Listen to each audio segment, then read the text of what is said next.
कहाँ है, कहाँ चली आपकी? देखिए मैं बिजली घर से हूँ, तो मैं अपने घर से हूँ। अरे मतलब मैं बिजली विभाग से हूँ, तो क्या करो, नाचो? नाचिए नहीं, पैसे दीजिए। कौनी बात के?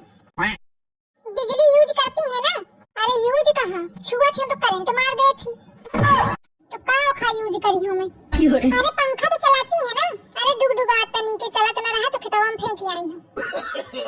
अरे कुछ तो चलाती होंगी तभी तो बिल आया है। तुम पंचा यूज करन दिया तब तो दिन भर बोर्ड में बैठ के लुप दुप करा करत है। वो सब मेरे ऊपर वाले करते हैं। कहाँ देखो?